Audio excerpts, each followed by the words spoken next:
Begins by showing a woman, Dr. Chase, who was trying to call her daughter, Megan. But after several times she tried to contact her daughter, Megan never picked up the phone.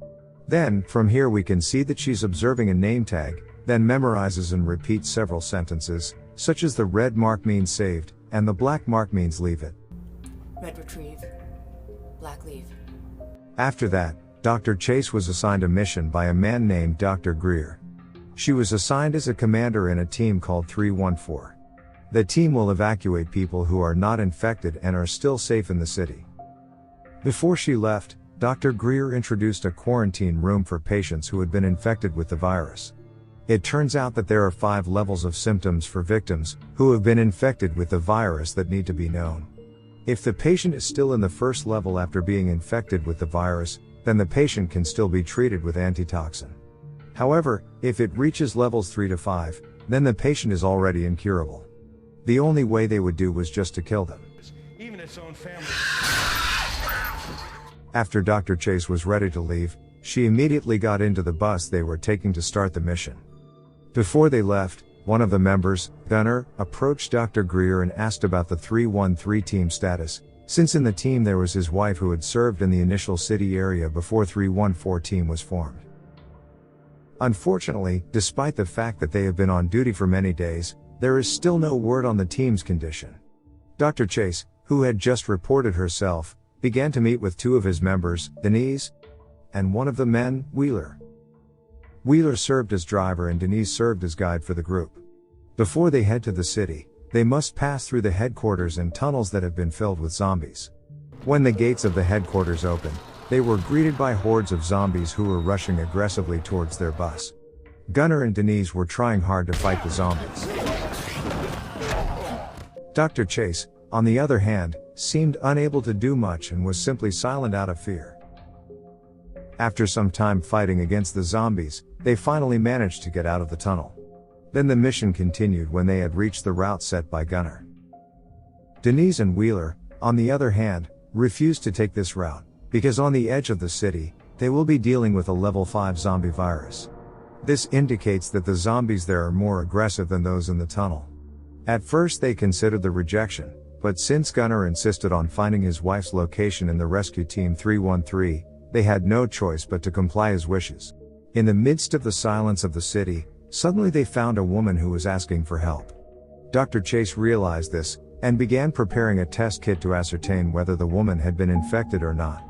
The doctor who was seen going down with Gunnar, began performing a physical condition test procedure on the woman with the device she carried.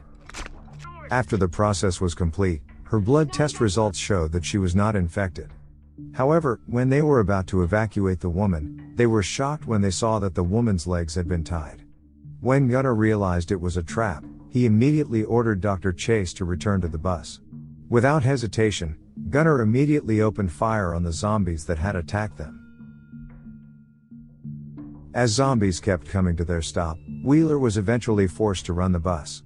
Luckily, he was able to get back on the bus even though he had to run as fast as he could.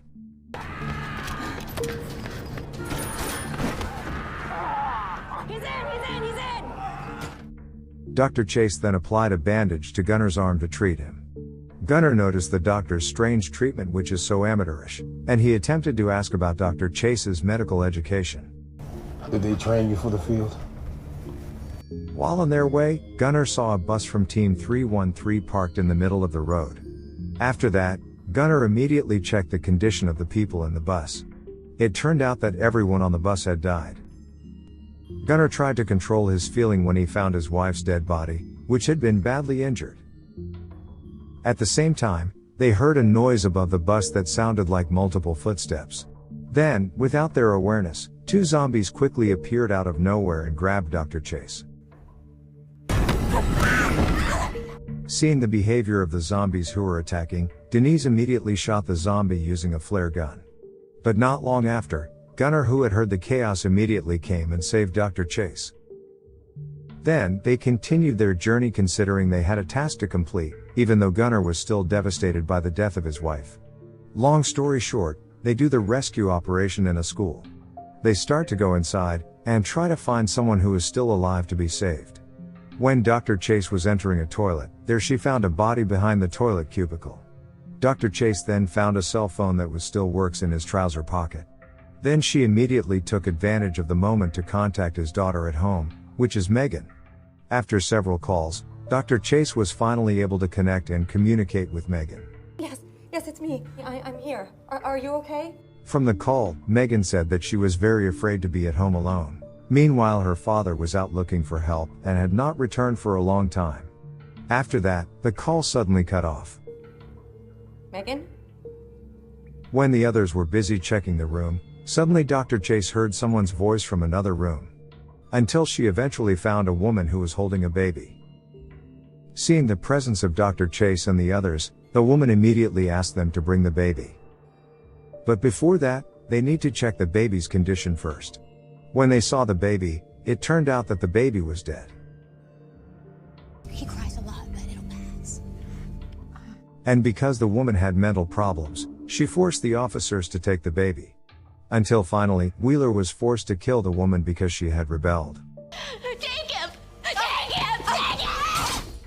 Surprisingly, after they came out of the room, they were greeted by a lot of zombies who were chasing them. As a result, they're forced to fight all of the zombies in the room. Since they couldn't find a way out at all, Gunnar then asked them to jump out of the window. Gunnar also gave one of his weapons to Dr. Chase. In that panic moment, their group rushed out of the building, including Gunnar, who struggled to hold back the zombies. Go! I'll be right behind you! Go! Unfortunately, because the zombies kept coming, Gunnar then gave up and was eventually killed by the zombies. A frightened Wheeler, on the other hand, leaves Dr. Chase and Denise. You okay?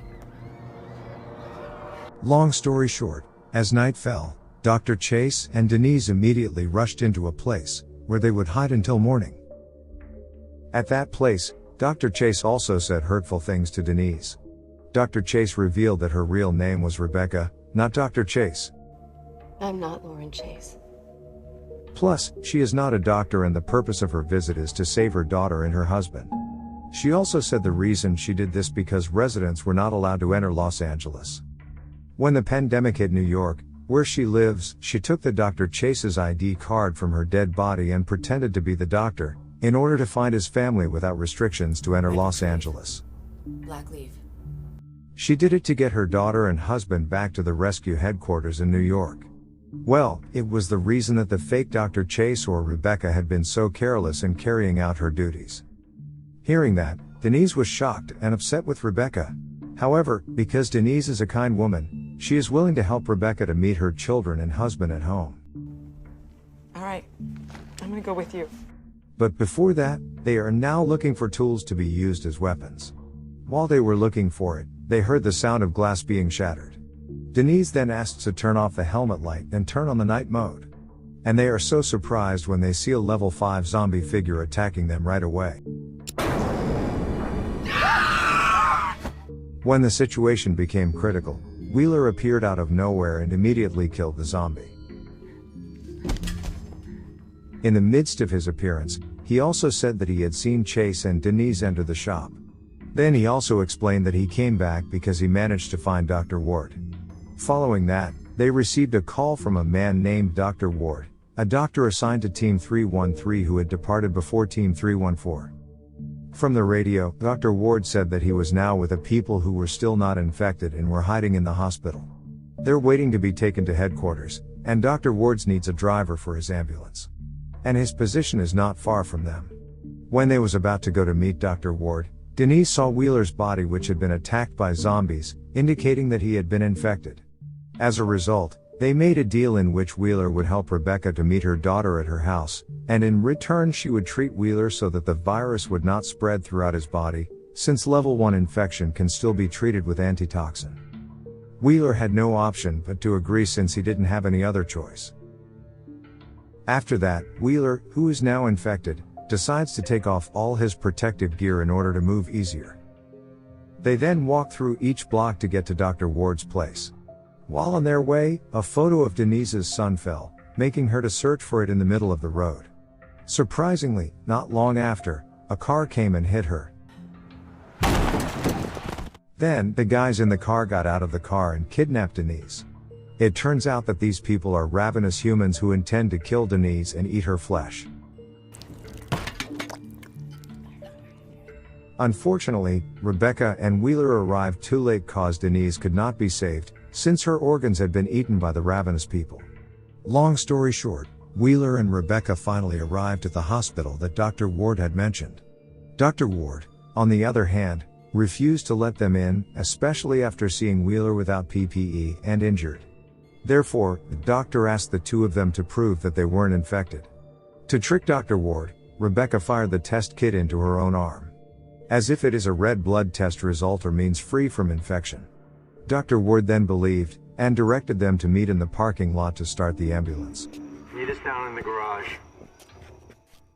After the ambulance had been successfully turned on, Dr. Ward then asked them all to enter.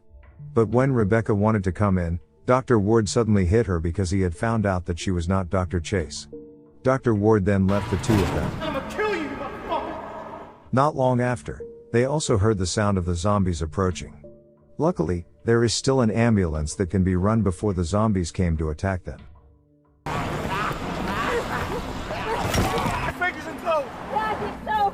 Go ahead. They then decided to go to Rebecca's house to see her daughter and husband.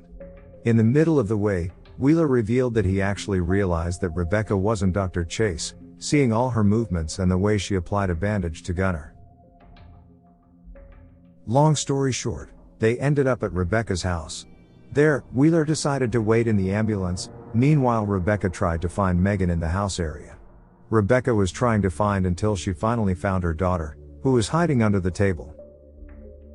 Rebecca then immediately checked Megan's blood.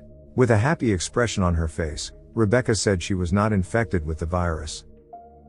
It turns out that Rebecca just didn't want to worry her, because the test results showed that Megan had actually been infected. Then Rebecca went to the garage, where she found her dead husband in the trunk of the car with a camera. Inside the camera there is a recording of her husband which contains a message before his death. He purposefully locked himself in the trunk of the car, because he had been infected with the virus and did not want to harm Megan. On the other side, it appears that the zombies have noticed Wheeler's presence and came to attack him. Meanwhile, Rebecca knows that her daughter can still be saved because of a level 1 infection. Therefore, she takes off her antivirus suit and puts it on Megan to make it safer when dealing with zombies. When the two of them were about to leave, Wheeler, who was tired fighting the zombies, immediately brought the brutal creatures into the house. Go, Megan, up the stairs. Go upstairs. The incident then forced them to find another way out. Megan and Rebecca then managed to get out through the window at the back of the house. Unfortunately, Wheeler had been bitten so many times that he couldn't be saved anymore. Wheeler told them to leave him and continue their journey to the headquarters. On their way, they saw Dr. Ward's ambulance had caught fire at the end of the road. Then, Rebecca brings Megan in a crowd of rampaging humans who want to enter New York City, in order to save her child. Meanwhile, the officers were indiscriminately killing everyone who was there. As a result, Rebecca had to be killed by the officers since she was thought to be one of these people. I'm Dr. Lauren Chase, please.